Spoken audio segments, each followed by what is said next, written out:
안녕하세요. 요새 날씨가 점점 따뜻해지다 보니까 쿠팡에서도 봄맞이 프로모션 행사를 많이 하는 것 같습니다. 지난 2월부터 로켓 BM한테 프로모션 진행 관련해서 메일 온 것만 10개는 되더라고요. 쿠팡은 수년간 수집한 빅데이터를 활용해서 어느 시즌에 어떤 상품들의 수요가 많다는 것을 누구보다 잘 알고 있기 때문에 쿠팡 메인 화면만 잘 봐도 지금 어떤 상품들을 팔아야 되는지 알 수가 있습니다. 그래서 오랜만에 쿠팡에 들어와서 어떤 상품들이 잘 팔리고 있고 쿠팡 측에서 어떤 상품들을 밀어주고 있는지 확인해 보겠습니다. 우선 객관적으로 쿠팡을 보려면 시크릿 창으로 변경을 해서 봐야겠죠. 여기 웨일 브라우저에서 우측 상단 점 3개를 클릭해 보면 시크릿 창이 있습니다. 클릭해서 시크릿 창을 열어볼게요. 쿠팡을 검색해서 들어가 보겠습니다. 네, 들어왔습니다.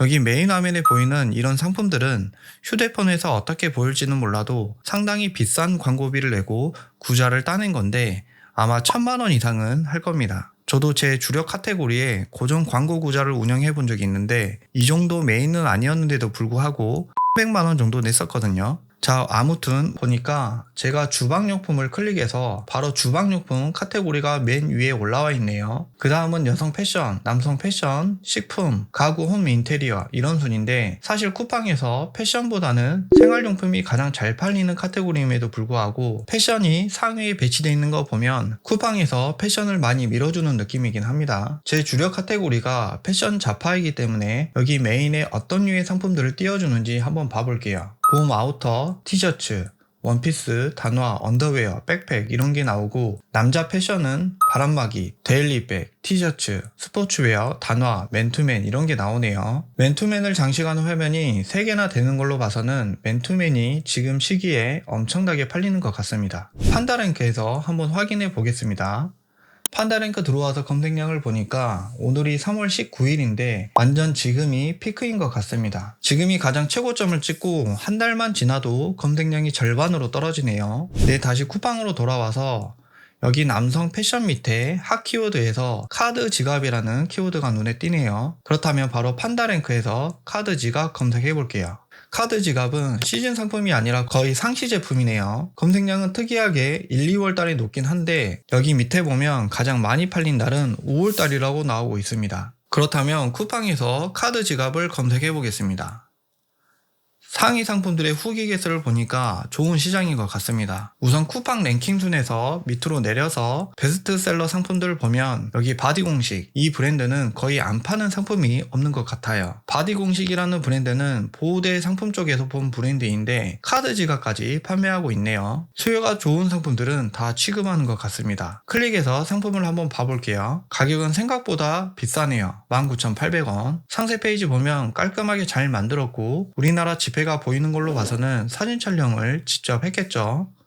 맨 밑에 제품 정보 보면 제조국은 중국입니다. 1688이나 이웃시장 가보면 이런 상품들은 쉽게 찾을 수 있을 것 같아요. 근데 가격이 19,800원이라는 게 참 신기하네요. 여기 함께 비교하면 좋을 상품들 봐도 의외로 가격이 10,000원 이상 유지하고 있습니다. 전혀 관심 없는 상품군인데 예상보다 가격대가 10,000원 이상 유지되고 있는 게 더 깊게 소싱을 해볼만 할 것 같습니다. 사진 후기를 보고 포장이 어떻게 되어 있나 봐볼게요. 포장 세트를 보니까 크게 신경을 쓴 것 같아 보이진 않고 포장만 고급스럽게 바꿔서 상세 페이지를 어필을 하면 구매 전환율도 올라갈 것 같은데 저는 이런 상품들을 보면 소싱이 하고 싶어집니다. 크게 특색이 없는 대단한 상품도 아니고 포장도 공들여서 하지 않고 있는데 1688이나 이웃시장에서 가격만 맞으면 충분히 해볼만 할 것 같습니다. 조금 더 잘 팔리는 상품들을 봐보고 바로 1688에서 뒤져볼게요. 여기 라시크 소가죽 슬림 카드 지갑, 이 상품은 후기가 4,000개 가까이 되는데요. 들어가서 한번 봐보겠습니다.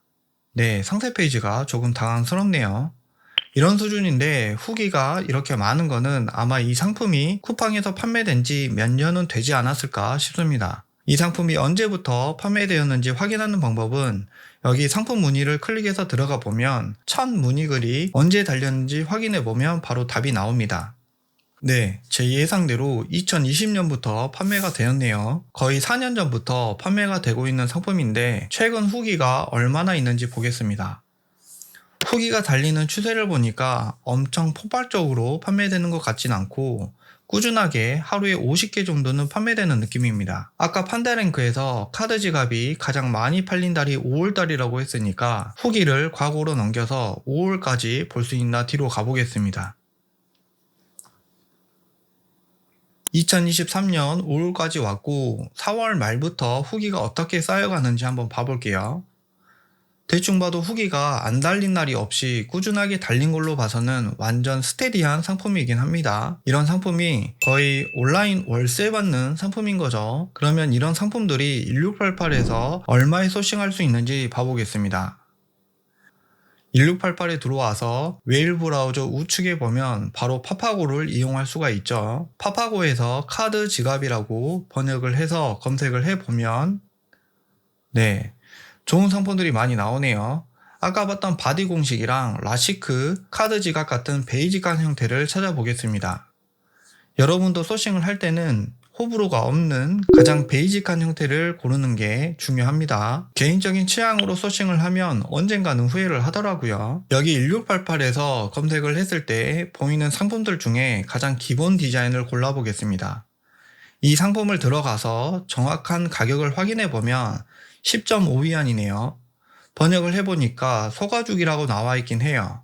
아까 그 상품들도 소가죽이라고 했죠. 다른 상품들도 보면 이 상품 괜찮아 보이네요. 구매 건수도 상당히 좋습니다. 번역을 해보니까 소가죽이라는 말이 나오고 상세 페이지를 보면 형태도 좋고 호불호가 없이 괜찮을 것 같습니다. 가격도 10.58위안이고 이 판매자가 어떤 수준의 판매자인지 봐볼게요. 여기 판매자명 위에 마우스 커서를 올리면 대략적인 정보를 볼 수가 있습니다. 우선 생산자라고 나와 있고 광저우 쪽에 위치한 판매자네요. 전 품목 클릭해서 어떤 상품들을 판매하는지 확인해 볼게요. 취급하는 상품들만 봐도 지갑 전문 판매자입니다. 우선 이 판매자는 킵해놓고 다른 상품도 보겠습니다. 생각보다 아까 봤던 상품들이랑 비슷하게 안 보이니까 키워드를 남자 카드 지갑으로 변경해서 찾아볼게요. 이게 엄청 기본 스타일이죠. 가격은 12위안이고 전체 상품 한번 봐보겠습니다. 지갑 전문 판매자이고 이 판매자도 광저우에 있네요. 이 상품도 봐볼게요.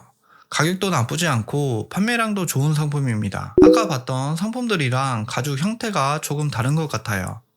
지금 보니까 쿠팡에서 잘 팔리고 있는 상품이랑 동일한 상품을 찾으려면 더 시간이 걸릴 것 같은데 소가죽 카드 지갑이나 작은 지갑, 명함 지갑 이런 식으로 키워드를 다양하게 해서 검색해서 찾아보는 것도 좋을 것 같습니다.